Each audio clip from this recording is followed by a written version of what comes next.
Señor presidente del Gobierno. ¿Le ha parecido a usted profundamente antidemocrático que nos acerquemos a sus señorías con asambleas y pegatinas para mostrarles una realidad que están ignorando? Nosotros también tenemos hijos. Quizás nos escuche más si nos dirigimos a usted. De la misma forma en que nos habla últimamente. A nosotros, ciudadanos y ciudadanas, nos parece profundamente antidemocrático que comparezca a través de una pantalla, sin responder a las preguntas de los medios. Que incumpla punto por punto su programa electoral. Punto por punto.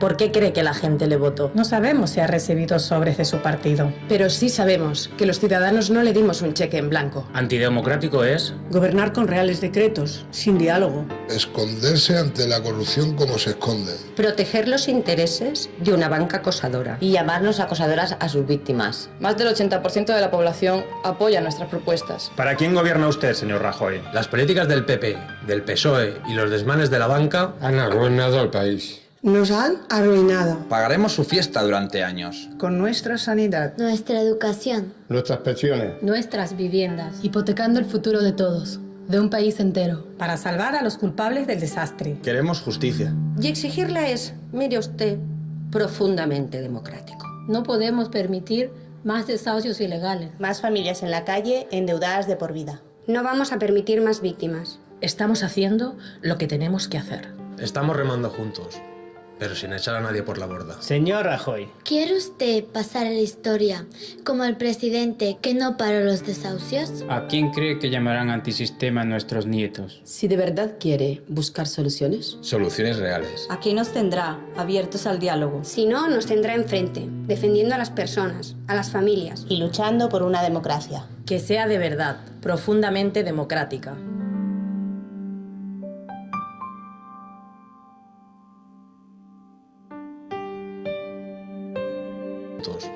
Pero sin echar a nadie por la borda. Señor Rajoy, ¿quiere usted pasar a la historia como el presidente que no paró?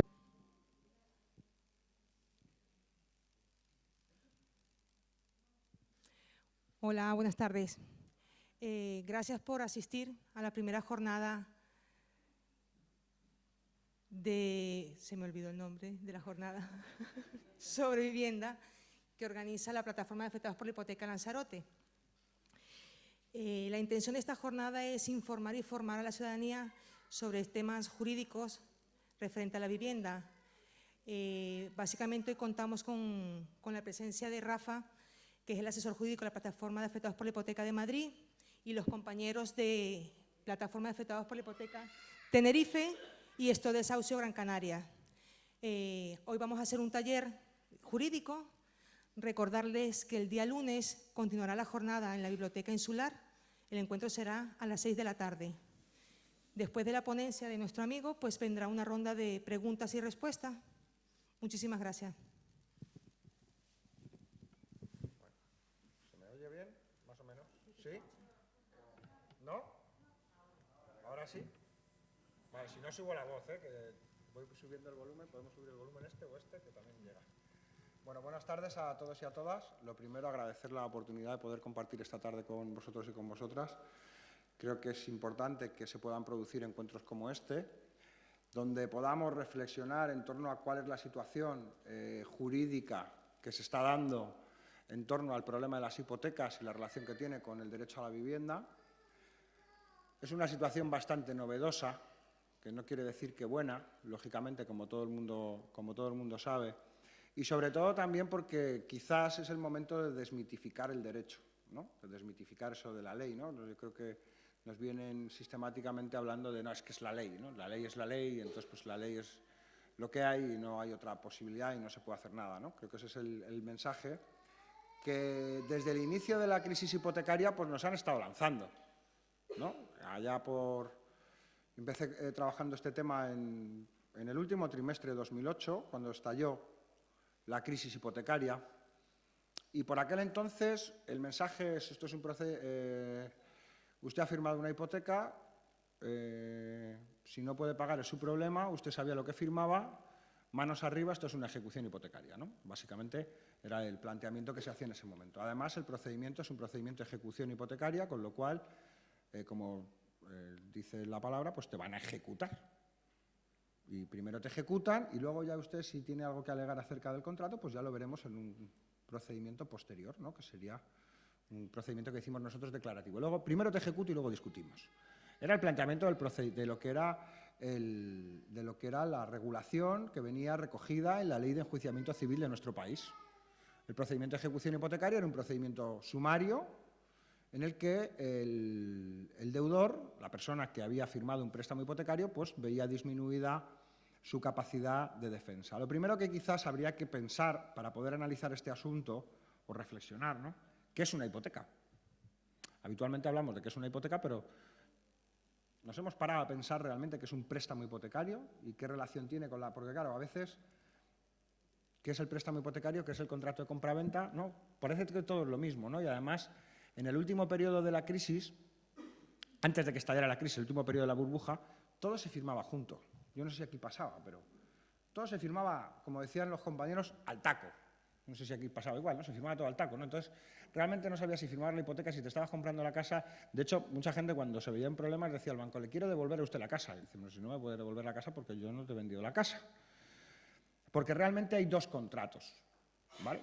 Los contratos son acuerdos entre dos partes en las que devienen derechos y obligaciones para ambas partes. La compra-venta, pues yo pago un dinero y a cambio me dan una cosa.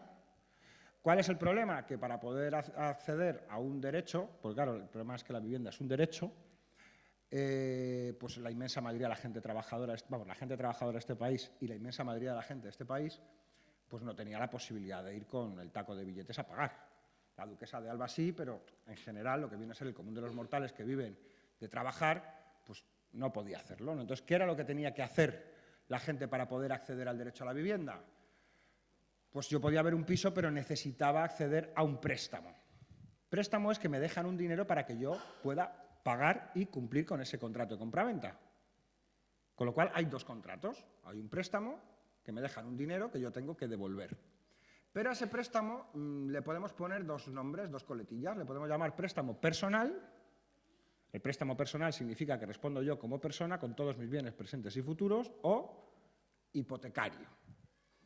Suena raro, ¿no? Suena así como hipotecario. ¿Qué significa que sea hipotecario? Bueno, significa esencialmente que a la hora de inscribir la propiedad de esa casa cuando nosotros la compramos, el banco nos deja un dinero para que le paguemos al vendedor, el demonio, el banco, debajo de nuestro nombre, pone el suyo. Y dice, hasta que no me pagues, aquí estoy yo. Y cualquiera que quiera venir, viene detrás, yo primero. Y está inscrito en el registro de la propiedad.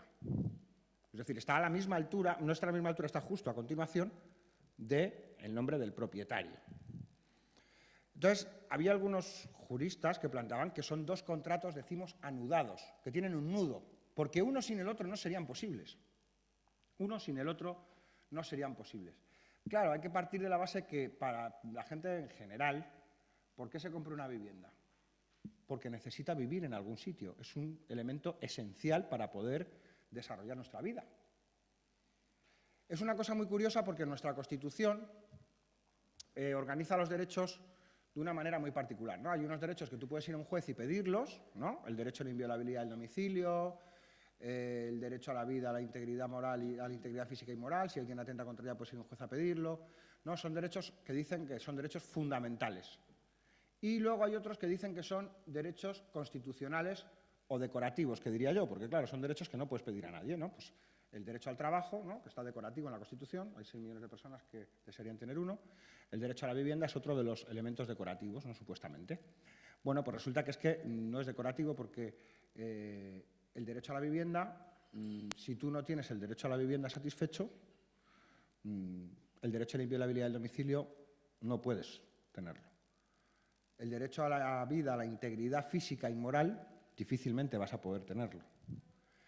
El derecho a la participación política, a votar y ser votado, tampoco parece que puedas tenerlo. Si los niños no tienen una casa, difícilmente van a poder satisfacer su derecho a la educación. Difícilmente no vas a tener la posibilidad de poder acceder a la asistencia sanitaria, porque lo primero que tienes que tener para poder acceder a la asistencia sanitaria es un sitio donde vives. Con lo cual, al final, si nos fijamos, es un poco absurdo, ¿no? Porque realmente el derecho a la vivienda es un derecho elemental para poder desarrollar una vida en dignidad, ¿no? Entonces, eso es una cosa muy particular que aquí cuando se hicieron algunas de las legislaciones de nuestro país pues no se terminan de comprender. Y máxime, porque como la Constitución es un poco compleja, ¿no? Porque no se termina de entender por qué se separan unos derechos y otros, pues es más fácil si nos vamos a la Declaración Universal de Derechos Humanos, que ahí viene como más claro. ¿Por qué? Porque viene todo junto y no se separa una cosa de la otra. Porque si no comes, pues difícilmente luego puedes tener otros derechos. Si no tienes una vivienda, difícilmente puedes tener el resto de derechos. Si no tienes vestido y alimentación, no puedes tener otros derechos. Entonces, si no tienes vivienda, pues tampoco puedes tener otros derechos, ¿no? Entonces, vienen todos juntos, en la misma declaración, ¿no? Bien, pues eso nos resulta bastante más sencillo a la hora de plantear en qué consiste el conflicto en el que nos encontramos, porque en el fondo esto es un conflicto. Y además no es un conflicto individual, sino que se va a plantear como un conflicto colectivo. Porque ¿quién ha tenido que firmar un préstamo hipotecario para poder acceder a su derecho a la vivienda? La inmensa mayoría de la población trabajadora de este país ha tenido que firmar un préstamo hipotecario para acceder al derecho a la vivienda, con lo cual no es un conflicto individual. No es que a alguien se le haya ocurrido la maravillosa idea de se me ha ocurrido a mí que un contrato hipotecario, no voy a ir al banco a proponerle un contrato hipotecario. No, no. Al que se le ha ocurrido el contrato de préstamo hipotecario es al banco. Alguien ha podido ir al banco con su contrato y le ha dicho, mire, que se me ha ocurrido que esta cláusula, la 25, la 33 y la 44, que me pone usted aquí en el contrato, que no me gusta, vamos a negociarla. O me gusta quitar la 33, que me va mal. Evidentemente no. ¿Por qué? Porque es un contrato de adhesión, donde la parte fuerte, que es el banco, le impone a la parte débil, que es la persona que necesita el dinero para satisfacer su derecho a la vivienda, quien tiene que asumir las condiciones impuestas por la parte fuerte. Es otro de los elementos importantes a la hora de definir un préstamo hipotecario. Entonces ya tenemos qué significaba, por tanto, el préstamo hipotecario, ¿no? Contrato de adhesión, con una anotación en el registro de la propiedad, pero ¿qué significa esa anotación en el registro de la propiedad? Significa fundamentalmente que para garantizar ese préstamo, ese dinero que nos dejan, la primera garantía es la vivienda, el bien inmueble que es el que está con el nombre del demonio debajo de nuestro nombre, ¿vale? Y claro, pues si la vivienda va a garantizar ese préstamo, hay que saber cuánto vale, cuánto garantiza, ¿no? ¿No? Lo lógico, es decir, yo te garantizo con los ladrillos, vale, pero ¿cuánto valen tus ladrillos? Y la siguiente pregunta es, ¿quién decía cuánto valían los ladrillos? Bueno, pues nos decían, una sociedad tasadora. Estaba firmado por un señor arquitecto técnico, un tío que sabía de esto, o una señora que sabía de esto, ¿no? Alguien que, es decir, porque ¿cuántos de los que estábamos aquí pues éramos técnicos en este asunto? Ninguno, ¿no? Podíamos tener una estimación, ¿no? Yo he visto que venden un piso por tanto, pero alguien que tiene unos conocimientos técnicos y que acredita. Y además, para los préstamos hipotecarios no bastaba con que lo dijera, sino que tenía que hacer una cosa llamada informe de tasación, donde hacían fotos, miraban cuántos metros tenía, la calidad del piso, pam, pam, pam, pam, pam, pam, pam, pam, pam, pam, y la última hoja era una cosa que se llamaba certificado de tasación, que nos decían, vale 150.000. Pues si usted lo dice, yo le creo, porque usted sabe de esto. Yo no soy un técnico, lógicamente. Casualmente siempre valía más del dinero que nos iban a prestar. Qué casualidad, ¿no? Es una cosa... Porque luego te ibas al contrato de compraventa y decías, ¿cómo puede ser? ¿No? Una pregunta así sencilla, ¿no? ¿Cómo puede ser que si a mí me venden el piso por 125.000 y luego yo tengo que pagar impuestos, gastos, que un 10% más, es decir, unos 12.000 euros más, ¿cómo puede ser que a pesar de eso, que es la compraventa efectiva que se efectúa, la compraventa efectiva que se realiza, que en muchos casos además ese contrato de compraventa venía un importe sustancialmente inferior, que por supuesto no decidíamos nosotros cuál era el importe que venía, ¿no? ¿Alguien ha podido decidir cuánto ponía el contrato de compraventa? No, ¿verdad? Pues se iba luego al contrato de préstamo y nunca era problema. En ese momento el dinero no es problema. Y nos decían, ¿y cuánto vale la casa? Lo que sea necesario para cubrir el préstamo. Y dices, ay, esto es de la tasación, ¿por qué hacen eso, no? Porque claro, lo normal... ¿Por qué digo que están anudados y por qué digo que esto es tan curioso? Porque si yo voy al banco y le digo, mire usted que me voy a comprar una casa de 150.000 euros. Y dice, espérate, que voy a ver cuánto vale. Van a la tasadora y le dice a la tasadora, vale 75.000. Chico, lo siento, no te puedo dar los 150.000 euros. Con lo cual, la operación no es posible. Claro. Dice, entonces la tasadora, ¿qué interés tenía? Lo primero, ¿cuántas tasadoras han contratado ustedes? Una, ¿no? Bueno, la verdad es que ninguna, porque nunca llamaron ustedes a la tasadora, llamó el banco, ¿no? Pues eso es una de las cosas. Pero ustedes la pagaron. El banco, miles. Si no hacen lo que dice el banco, buscan otra y ya está. Eso está bien, es una buena manera de controlar, o sea, de amarrar un poco el asunto, ¿no? Pero es que no fue ni suficiente ese asunto. ¿Qué hicieron? Bueno, pues como lo mejor que podemos hacer, en vez de tener que ir buscando tasadoras que nos vayan dando los precios que a nosotros nos interesan, pues y si nos montamos una tasadora, pues todo es mucho más fácil, ¿no? Entonces cogemos entre una o la propia entidad financiera y nos montamos una tasadora. Caja Madrid tenía una, se llamaba Tasa Madrid. Y era una tasadora hecha que estaba integrado su balance dentro del grupo Caja Madrid. Dices, o sea, que tú dices lo que me prestas, tú dices lo que vale. Ah, muy bien, perfecto. Pero ¿yo por qué pienso que no tengo ningún riesgo a la hora de firmar un préstamo hipotecario? Porque a mí me han dicho que la vivienda que garantiza el préstamo vale tanto o más del dinero que me prestan. Con lo cual, ¿cuál es el riesgo? ¿Dónde está la percepción del riesgo? ¿Ese del que me hablan de usted firmó? Sí, claro, yo firmé, lógicamente, yo firmé, pero había un fulano que me dijo a mí que la casa que yo me estaba comprando valía más del dinero que me estaban prestando. Y además decía que era un tío estudiado. Claro, pero seguidamente además nos encontrábamos con que el tipo del banco, la institución, tiene una cosa que se llama un programa de scoring. Es un programa informático donde meten nuestros datos económicos. Nosotros le damos las nóminas, las cosas, ¿no?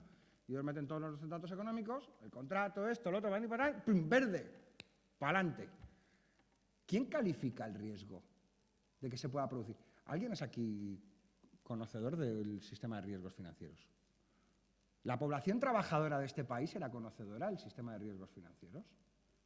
¿Eran profesionales del asunto? ¿No, verdad? ¿Quiénes eran los profesionales del asunto?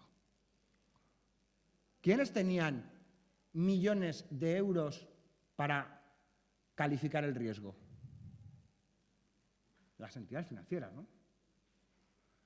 Bueno, pues entonces ahí ya empieza a haber cosas un poco incomprensibles, ¿no? Porque claro, por matar uno de los mitos, ¿no? La gente vivía por encima de sus posibilidades y quería vivir debajo de un techo, que a quien se le ocurre, lógicamente. Fueron al banco, pidieron dinero y si ahora no pueden pagar, son responsables. Ya. La gente quiere ir a montar un coche, ¿no? Por ejemplo. Pues hemos dicho, perdonadme un segundo, que un préstamo hipotecario se me ha olvidado decirlo, es un contrato de adhesión. ¿Eso qué significa? Que es también le llaman, aparte de contrato de adhesión, aparte de todo eso, le llaman producto financiero. ¿Alguien ha oído hablar de productos financieros? Mi entidad tiene un producto financiero que le interesa a usted, ¿no? Un préstamo es un producto financiero.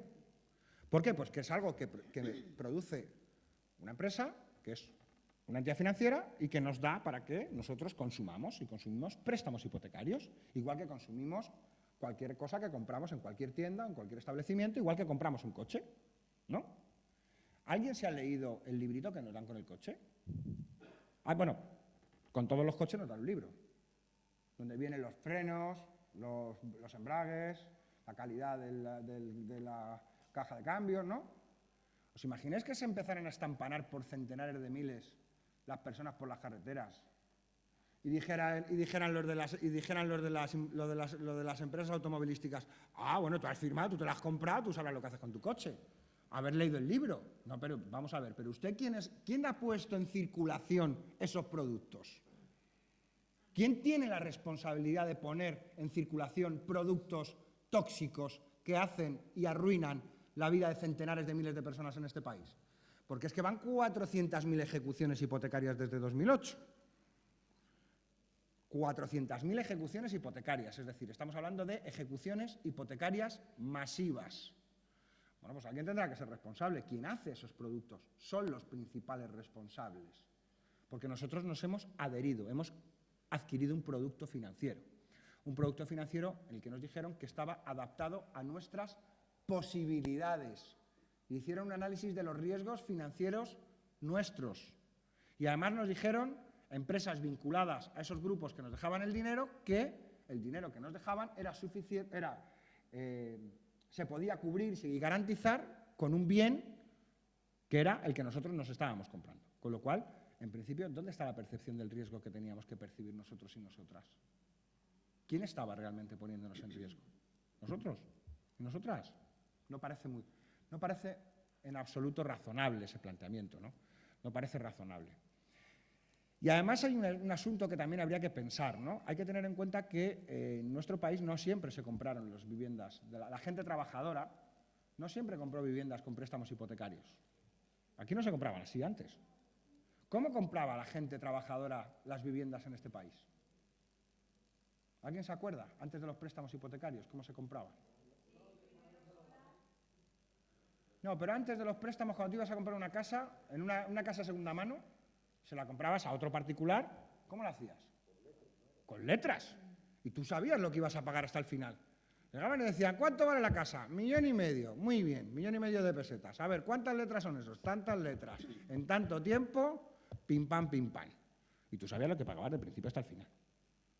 Pero dijeron, es que es ¿por qué se metieron los bancos a venderle, ¿no? ¿Por qué es lo de los préstamos hipotecarios, ¿no? A la gente trabajadora?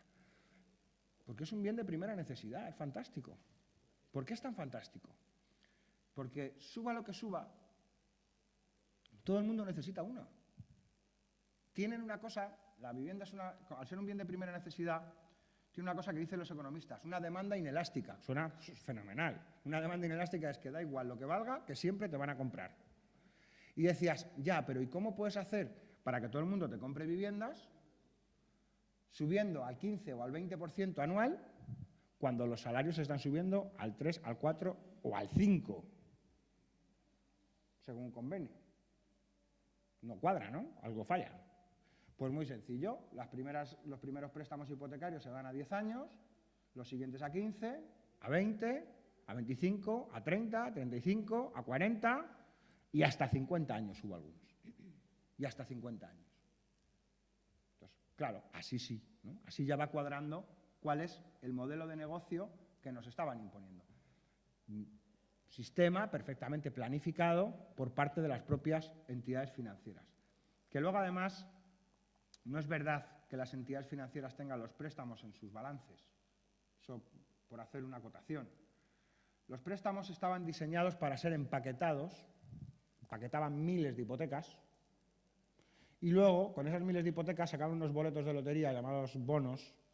Eso se metían en fondos de titulización, luego sacaban unos boletos de lotería, unos bonos, que vendían en un mercado secundario para los inversores internacionales. Los mismos que hoy compran la deuda pública. Bueno, pues esos mismos antes compraban hipotecas. ¿Por qué? Pues porque eran un negocio muy rentable, porque estaban garantizados por un bien que valía más que lo que habías prestado y te daban una rentabilidad estable durante tanto tiempo y te permitían, ¿no?, ese tinglado. Bueno, ahí es donde se encontraba realmente el negocio y servía para que invirtieran muchos millones. ¿Quiénes invertían? Bueno, pues los grandes inversores que normalmente venían de Francia, de Alemania, de los Estados Unidos y de Suiza. Los lugares de donde vienen, ¿no?, los principales acreedores. Como decía, cuando nosotros y nosotras nos veíamos en la dificultad, porque después de que nos dieran una hipoteca teniendo un contrato a tiempo parcial, un contrato temporal, en el que veíamos comprometido además en muchos casos un porcentaje importante de nuestra renta familiar, o en el que veíamos que podíamos perder, en el momento en que perdíamos nuestro puesto de trabajo, nos reducían el número de horas y no podíamos satisfacer nuestra cuota hipotecaria, pues empezaban los momentos de acoso, te tienes que pagar y pagar, no me importa lo que hagas, ¿no? Empezaron prácticas de locura, ¿no? Te voy a dar una tarjeta de crédito para que pagues la hipoteca. Dices, pero vamos a ver, estás chalado, ¿no? Eso es verídico, ¿eh?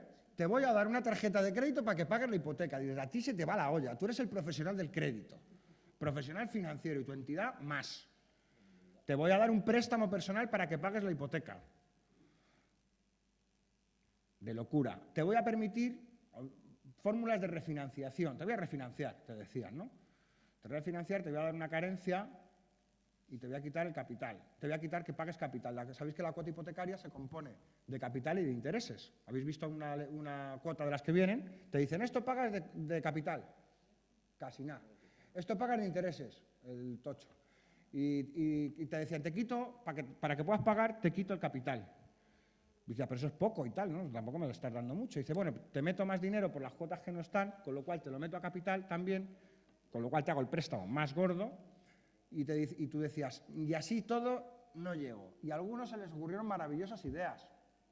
Te decían, ¿tú cuánto puedes pagar? Yo tengo una letra de 1000. Vale. Si te hago una carencia, ¿en cuánto se te queda? En 800. ¿Y tú cuánto puedes pagar? Yo puedo pagar 500. Dice, no te preocupes. Pagas 500. Y la pregunta es, ¿y los otros 300? A capital. Y dices, ahí va. O sea, que encima estoy pagando una cuota y cada vez voy debiendo más. Se os ha ido la olla. Es la pregunta, porque ahora además te dicen, pero no te preocupes, porque como te lo voy a hacer en una innovación, te hago una nueva tasación que te incluye en el préstamo y te bajo la garantía hipotecaria en un 20, en un 25, en un 30%. Y dices, lo has arreglado. Acabas de arreglar el problema que tenía, seguro. Esa es la mejor solución. Evidentemente era una locura.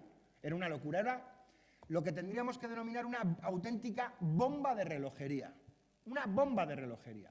Y así todavía mucha gente que no podía, iba cayendo y cada vez iba cayendo más gente.